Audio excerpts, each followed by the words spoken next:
Welcome to the Mentor Podcast, where the most highly motivated entrepreneurs come to get their weekly dose of financial stability with host Ron LeGrand, as well as other nationally recognized thought leaders who will teach you how to get, grow, and protect your wealth. Well, hello, everybody. This is Ron LeGrand with another episode of the Mentor Podcast and another in our series of Q&A, which means you submit questions and I answer them. All right. George from Illinois says, what is working and what is not in today's market? Oh, you got to be kidding me. How do you answer that? Let's see. What is working is people are still selling. What is not, nothing is working if you don't do the steps and implement them. But I don't know how anybody can answer that question. What is working? What is not? I think the question really is, what is not working now that was working 4 months ago? Does that make more sense? Maybe, or 10 years ago, like short sales. Our short sales is prevalent right now as they were. No. Everything we do today, I was easily doing 10 years ago. So I don't think any of that is, the rules have changed, laws have changed in some places, but other than that, what we do has been the same for my entire 30 some odd years. Sure. It's just that we learn new stuff along the way. And then of course, technology's changed big time. But going back just 4 months, the only thing that's changed is less investors are doing the business because they think it won't work right now. Yeah. Axe maybe is a little less prevalent because not as many people are underwater right now. And we stay in the deals more instead of getting out. But you don't have to be underwater to do an axe deal. Sure. Let's see. Next question is from Irma in Georgia. I'm getting several property owners the last 2 weeks with large amounts of land for sale. Currently, I'm trying to make an offer on 2 properties. One property is 19.3 acres. The record card assessed the land and a wooden house and barn on it for a total of $147K for everything. He said his brother was offered $400K several years ago. It is an heir property from a deceased brother. It is in a nice subdivision. It is debt-free in the city limits, and several houses can be built on it or a subdivision. So the question is, what should the offer be? I have no idea. Nowhere near enough information. Those are the kind of deals I process all day over here for students in my group. And I'd need a lot more facts to be able to answer that question. You probably should get in our commercial boot camp starting on June the 30th, 1st and 2nd of July, our virtual one for the very first time. So call my office and they'll give you a really great deal on that right now as well. In fact, at least $1,000 off, plus you can use Gold Club points. That's where we deal. I have a special session just on land, and I love land. And it sounds like you got a great deal there too, but I need to know more.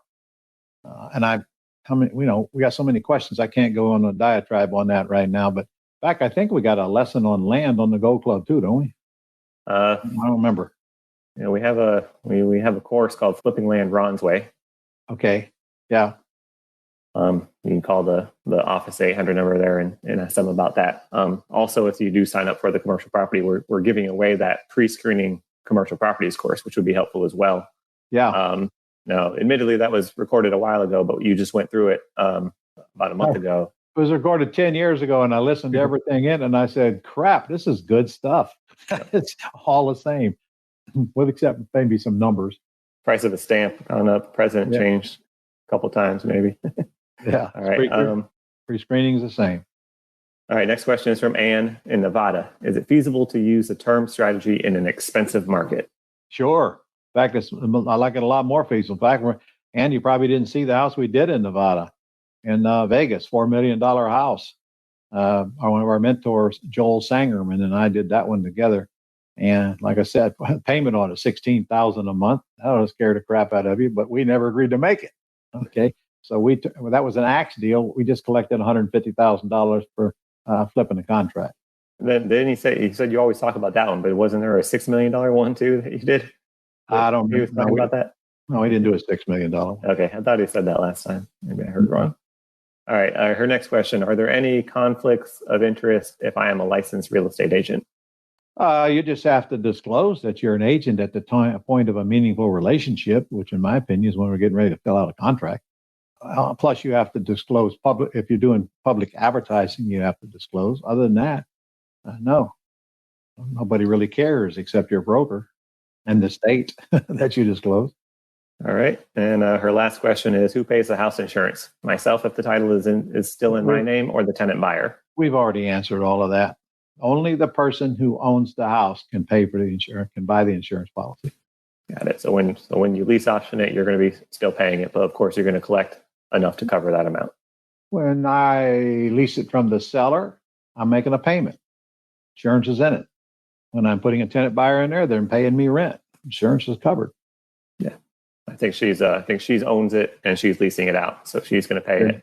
She needs a non-owner occupant insurance policy on it, which is cheaper than an owner occupied policy because none of the contents are not insured. Okay.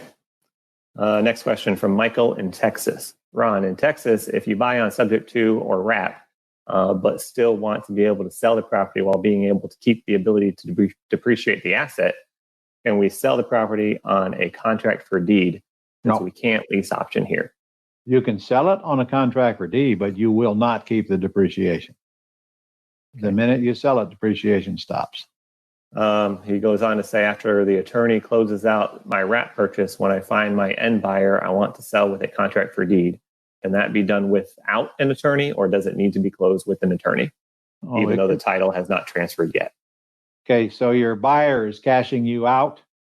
You don't have to have an attorney if that's the case, but you better have a title company that's got some good sense, because it's going to be a little complicated if you haven't taken title yet. There's logistics there, you know.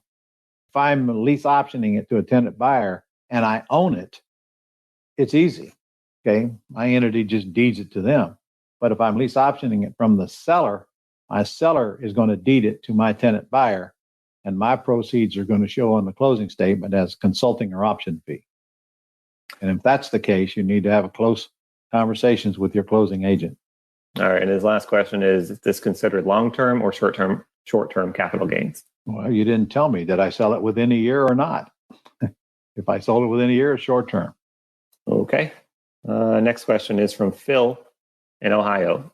Since using your VA service, your VAs have closed 152 leads with only 12 yes responses. That will take monthly payments.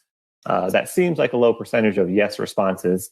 Do you think it's because I limit the leads I send in to those in very good school districts, or because the market in the Cincinnati suburbs is a very hot one for sellers now, which it is, or is there another reason you might suggest? Well, I don't know. I'd have to take a look at them. But honestly, if you are only in the hot school district, you're certainly going to get less yeses. The sellers know it. As far as Cincinnati, it's no hotter than any other area.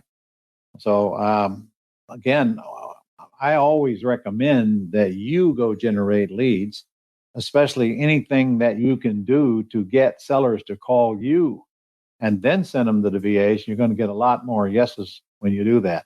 And again, we got a list that long we can do that with. In fact, my boot camp, I go through that entire list. It takes up the entire first afternoon just going through ways to get these leads.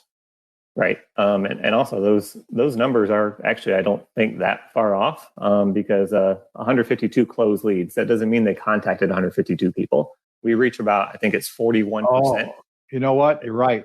You're right. Yeah. A closed lead means they're done with it. Mm-hmm. And they can only get about half of them on the telephone to begin with. Right. About 42% last I remember looking. So you guys remember that 152 leads means only 60 of them they got on the telephone. So if they got 12 yeses out of 60, that's 20%. That's great, actually. Yeah. That's great. It's all about the math. Thank you for pointing that out. All right. Next question is from Joseph in North Carolina.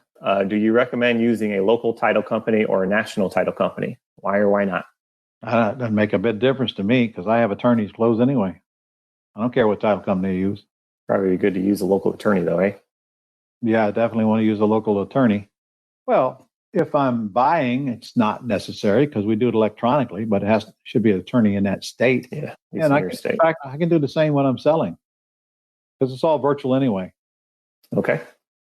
All right, we're coming down the home stretch here. We've got Cecilia in Texas. Question 1 is, how do I execute a virtual meeting with the homeowner in our environment? Okay. You get the homeowner to go video the house and send the videos to you. Okay.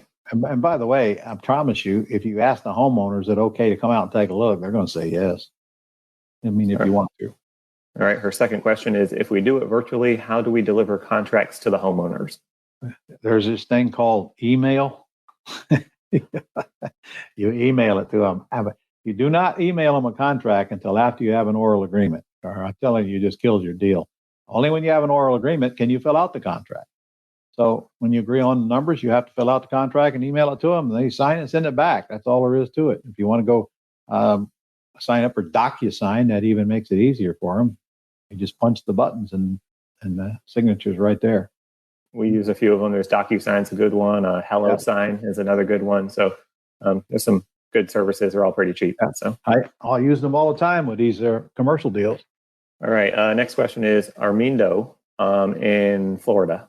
When buying a house, either owner financing or subject to, and exit strategy is a lease option, can I use some of the money from the tenant buyer option fee to pay for the closing costs if same day? Well, of course. Your money, you can do whatever you want to do with it. You can just tell the closing agent to subtract the costs out of that. Well, wait a minute. What closing costs? I'm putting a tenant buyer in there. I don't have any closing costs. I think maybe the closing costs for buying on the owner financing. Okay, yeah. If you're buying, yes, you can do that on the same day. It's called a simultaneous closing. All right. Next question is from Alan in Florida as well. Have you had problems when the person leasing is not able to pay? Everyone that's ever put a tenant in a house has had a problem with somebody not paying sooner or later. But you understand this. There's landlords, and then there's lease option tenant buyers. In other words, here's a positive pole, here's a negative pole. Okay, they have nothing to do with each other. Somebody's going to give you $10,000, $15,000, $20,000 is not going to be a problem for you. They're going to take care of the house. They're responsible for all the repairs. They are an owner-minded person, not a tenant-minded person. Somebody that's going to give you the first month's rent and can barely afford to move in is going to be a problem for you. Okay, so understand the difference between these two worlds, because I've been in both of them. But even then, sometimes good people that have given you a bunch of money can't pay for whatever reason. And honestly, you're going to have to decide how you want to run your business. But in my business, if they don't pay, they don't stay. And I make that very, very clear up front. I'm not giving anybody free rent. As far as I'm concerned, that's them putting a gun in my ear and robbing me. They understand that up front. I'm going to give them a chance. I'm going to try to be a little lenient with them, but there is no way they're going to stay in the house if they can't pay the rent. And they know it, and they know they're going to forfeit the option deposit as well. So I have had to move a few over the years, but usually on the lower end houses. Okay. Tiffany from Pennsylvania. Where is the best place to find your real estate closing attorney? Well, you can start with Google, put in there real estate closing attorney, and you pick up the phone and call them and ask them, are you a real estate closing attorney? And you just tell them, look, I buy with owner finance and I sell on lease purchases. Is that an issue? No. They say, well, we do it all the time. Then you probably found your real estate attorney. You do, however, want to make sure that you get a fee fixed. In other words, don't let an attorney charge you by the hour to close a real estate transaction. I pay $500 fixed fee no matter what kind of a house closing that I do. All right. Also, referrals would be good. So from your real estate investors club, whatever's local there. There's 6 of them on our website that I've trained in all day. I can't remember. I don't know where they're at. New York, New Jersey, where are they at? I don't know. One in Florida. Just go on our website. You'll find 6 of them. Yeah, there are a few there. If you can't find it there, then check out your local club or just call around. Use Google. If you have a phone book, maybe. Best way to find a good real estate attorney is ask a real estate investor that's active. Mm-hmm. And you'll find those at your RIA club. All RIA clubs have them in there. They're coming there just to get your business. Yep. And you already covered what question should you ask a real estate closing attorney to know if they're a good fit for closing your term deals. Just tell them what you do. Yeah. All right. We have a long series of questions here, but we're almost at the end here. Okay. So we've got, I don't know how to pronounce this name, Viraj maybe, in Nevada. When people say shareholders, what do they mean by that? What kind of company are they referring to? It means the owners of it can be If it's an LLC, they're called members. If it's a C corp, they're called shareholders. Okay, it means they're the owners. All right. So you covered what entity they're referring to as it relates to real estate. Next part of the question. I often get leads from Zillow, mid and high prices, and most leads are listed with realtors. Since our deals focus with terms, lease option, and seller financing, are these a waste of time? Waste of time if they're listed with a realtor. How do we turn realtor leads into deals? We don't. On how I did it virtual, I asked you about mortgage tools used in Las Vegas. You answered, you're not sure. And I should ask Joel because he's located in Vegas. How do I get in touch with him? You contact our office and we will get you his contact number. Okay. On Axe, over leverage deals, I own Pretty House Term System. When you said we stay in the middle, no longer assign or get out, can you please clarify on that?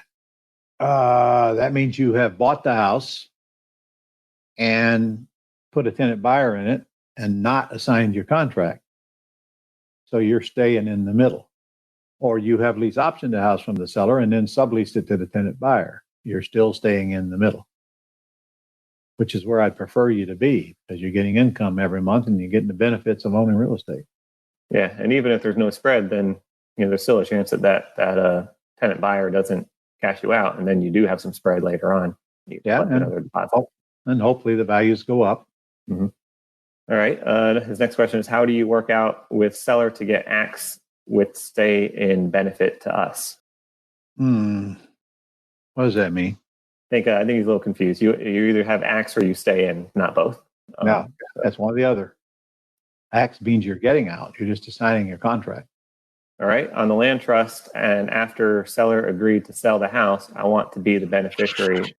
Okay.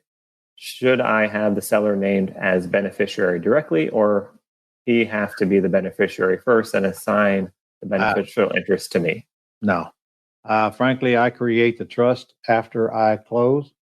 Tell the attorney to use the warranty deed to trustee, but then we create the trust, put it in our filing cabinet after we close. Looks like he's trying to do the same thing. Maybe try to avoid paying transfer tax and the due on sale clause. Okay, you better get a legal opinion on that one. I can tell you it ain't going to avoid the due on sale clause. All it does is give you a tool to try to avoid it if they ever contacted you. I will tell you it's going to be extremely rare if the bank contacts you and wants to call a loan. In fact, they ain't going to contact you at all. You don't exist as far as they're concerned. They'll contact the seller. Seller might contact you, but they have no reason to if the payment's being made, even if they know it transferred. Banks do not want houses. All right. He goes on about the avoiding transfer taxes and due on sale. All right. Next one is, I don't have an LLC now, but when I do, how do I transfer to LLC later? Do I just assign the beneficial interest to the LLC? No, there is no beneficial interest in an LLC. I think it means, how do I transfer the trust to the LLC? Do I make the beneficial interest of the trust to the LLC? No, you do an assign. Yeah, you assign the beneficial interest of the trust to the LLC, but I'm not sure why you're doing all of that. Why don't you just do that? Make the LLC the beneficial interest to begin with. Because he doesn't have the LLC now. He wants to create one later. All right, got it. All right. What is deed and title? What are the differences between them? None. Well, the difference is United States or Canada. Canada, they call it a title, and the United States call it deed. All right. When purchasing the house using seller financing, time has gone by, loan is paid off in full by the tenant buyers. To who will the bank issue the title or the deed? Who will they issue the deed to? Mm-hmm. Well, first of all, the bank's not issuing the deed. Bank has nothing to do with the deed. So the loan will be paid off. The bank will send the seller a satisfaction, and that's all the bank's going to do. The rest of it's done by the closing agent. So it's not like buying a car. No. Where the bank holds on to the deed. Correct. All right. The bank does not hold on to the deed. They just have a lien against the house called a mortgage or deed of trust. Okay. He goes on, how will the bank know who to make the title out to? I'm not doing any of that. All right. Can down payment assistance program be applied to lease option purchase or owner financing only? Either one, actually. But if you're applying it to owner financing, then it's probably going to be a lease purchase. In other words, I've done several where I've leased the property out to a tenant buyer and told them, once you pay me in X, I'll convert it to owner financing for you. And that X is at least 20% down. But once you sell it to them with owner financing, then it's going to be a lot harder for you to get them to pay you any more toward that down payment. All right. And if you're doing owner financing, of course, then they've already made their down payment. There is no down payment assistance program, right? Well, I can get them to pay some down now and some later. Just hard to collect it once they already own the property. Okay. But if I've leased it to them, I got that to hold over the head. You're not going to own it till you pay in this full amount. All right. If we put the tenant buyer on the down payment assistance program and they do everything as agreed, the time comes, they cannot exercise the option. Do they lose the right to purchase? No, not for me. I'll leave them in there as long as they want to stay, as long as they pay the rent. Okay. I've got a couple of houses been in there over 10 years. They haven't bought it yet. Their option expired, 9 years ago. So I don't care. Let it stay. If he chose not to let them exercise their option, can the buyer raise the issue and put us in a lawsuit? Sure. Any buyer can sue you for any reason. That's why we close with an attorney. Doesn't mean they're going to win. The deal was clear up front. They had a certain amount of time. They didn't take it. So, it's all going to be the documents you have and the understanding. The contract is going to come down to what was the intent. And if it's clear what the intent was and clearly disclosed, you're probably going to win the case. But there's a million other things that could take place where you wouldn't win it. But honestly, I would not force anybody out of a house just because they can't buy it at the end of that term. That could create problems for you. And then you got to ask, why? I don't want to do that. Just leave them in there, get that monthly cash flow, let the property grow in value, keep depreciating it, let the debt be paid down, and quit worrying about it. Go do another deal. All right. Next question is from Desleen from Massachusetts. Please talk to us about maintaining the right mindset. How do you keep your head and mind in the game when it sometimes feels like the things aren't moving forward as quickly as you'd like them to? Well, that's a good question, actually, because a lot of people have that issue. All right. Number one, you got to stay active in your training. We let you come back for free. We give you all these free virtual things. You go stay active in that. Number two, you got to stay active in business. And things aren't going well in business. Dig deep. Ask yourself why. What is wrong? What's out of place? What's not working? Locating prospects, pre-screening them, construct and present offers, follow up, close quickly. Something's wrong. Am I not getting enough prospects? Well, then what am I going to do to fix that? Okay. Am I not getting any positive answers? The answer is you need practice fixing your call. You've got to get, by the way, there's lessons on that on the Go Club as well. So you have to identify the problem and go to work fixing the problem. And think about it. What's your alternative? Go back to doing what you were doing and getting what you were getting. Business is not easy. I don't care what business it is. You've got to overcome hurdles. You've got to always fixing problems, always coming up with solutions. And, if you can't do that, then you're not ready to be an entrepreneur yet until you have the mindset that you always fixing problems. And what helps with that is a series of small successes. Get that first check. That first check is the most important check you're going to get in this business because now at least your self-confidence has risen. And of course, cash flow as well. Helps to hang around the right people too. If you're on Absolutely. Maybe can't assemble with people right now, but hang out on the Gold Club, participate in the forum, talk to people there, what they're doing. That helps out a lot. Yeah. And just get back to some event. Once you paid for the first one, you come back for free anyway, for crying out loud. You should be there. I don't care if I do it 3-4 times a year. All right. Her next question says, until I am able to set up an LLC, how should I structure my deals still using a land trust to take title? Just take title and land trust and you'll be the beneficiary. Okay. Would I sign the purchase and sale in my own name? And would I be the trustee of the beneficiary interest? If you're not taking title in an LLC, you can always sign the agreement as whoever your trustee is as LLC. Trustee's name SL. But if you don't have an LLC, you're still using an individual up there. So, all right. LLC. I know. Why don't you have an LLC? It's $150 or so. Go online, fill out the form, give them the $150. You got an LLC.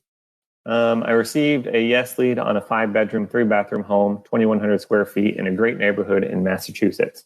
The home was renovated in 2012 and needs only touch-up paint. There's no garage, just a driveway that fits 4 cars. That's the only drawback. Market value of the house is $830,000. I have access to the MLS and checked. The seller owes $620,000. Lowest he'll take is $760,000. He said he'd accept zero down on owner financing. His monthly mortgage payment is $4,300, including PITI. He would consider allowing me to just take over that payment. He wouldn't consider it. That's the only way I'd buy it. Okay. Rentometer says 5,100 to 5,200. I don't care what Rentometer says. It ain't never right anyway. All right. All right. So do you have a deal is the question. The answer is yes, but you want to get about 3 months before your first payment is due, unless you want to come out of pocket. Now, you got nice spread there. You got plenty of reason to do the deal, because you get to raise the price on it a little bit as well. So, my goodness, you got what, $50,000, $60,000, $70,000 there that you will collect a good chunk of when you put the tenant buyer in the house. Plus, you got a nice house, nice neighborhood, quality product. So the only hurdle you have to overcome is what happens if I don't get somebody in this house before that first payment is due. So you fix that problem, the rest is easy. But you should be able to do that if you get 2 or 3 months before yours starts. Okay. She says, secondly, the seller promised to send a video of the house over the weekend, but did not and has not responded to me. What would you do? Well, I don't know. You're going to have to keep at them, text them or whatever, get them to respond. I don't know. Maybe they changed their mind or whatever. I don't know. You're going to have to text them is the best way to contact them. Haven't received the video yet. Okay. Next, she says, how can we locate attorneys in different states that close this way, apart from the attorneys you've listed on the Gold Club? Same way you locate them in your state. Okay. She says she tried Googling and have emailed many attorneys, and most say they don't close this way. Okay. Well, why don't you get on the telephone and call them and quit emailing them and quit asking them a bunch of questions that are totally irrelevant. My question is very simple. I'm looking for a real estate closing attorney. Are you one? Yes? Good. I buy with owner financing. I sell on lease purchase. Is that a problem? If it is a problem, you don't have the right attorney. Because if you get a real estate closing attorney, they do this all the time. It's not a problem for them. People have so much trouble. I've got about 5 deals under contract back here, and I have never had any trouble locating anybody that's any part of those deals. I start with the agent who brings me the deal, and I let them refer me to the attorney, and one of those two refers me to the engineer and everybody else in the deal. Just open your mouth and ask, and make a phone call, not an email. All right. And her last question is, how do we go about finding boots on the ground if we decide to start buying houses in different states? We already answered that question. You're just going to have to, you can always ask realtors to do it. They'll do it for a small amount of money. It's not about commission or anything. But again, run ads on Tackle or Craigslist or whatever. Go under gigs under Craigslist. Probably the easiest way. I need somebody to go take pictures of a house. You'll get responses. All right, Ron, that was the last question, and we're right at 12 o'clock. Okay, well, one more chance, guys, to get a hold of our office. The number's on the screen right in front of you. If you want a real killer deal on mentoring and our Quick Start Real Estate School, virtual and live, you better get a hold of that number right now. It's only a few minute call, and they will guide you and let you know what the deals are, and then you can make a decision from there. Plus, they got plenty of financing available for you. So, are we done then? Yeah, those are all the questions we received ahead of time. Like I said, we did get a lot of questions posted live here. But I mean, we just ran out of time. We had the perfect amount. Okay. Well, we ought to do this again. I agree. Yeah. All right. Okay. Now, of course, if you're a Gold Club member, you can always ask Ron your questions, and he answers them by video every week. We're actually going to post this on the weekly tomorrow, so that you guys can review it. So you'll get it on our weekly report. If you're not on our list, and you can go to ronlegrand.com and sign up there as a Gold Club member, and you can participate in those. Yeah, I'll. That's what I'll do. I'll answer them on the Friday, which is tomorrow, isn't it? Yeah. So this week we're using this one for tomorrow, and then we'll have more next week. I mean, we can't possibly get to all of these questions on the week report, and those are reserved for Gold Club members. Okay. All right.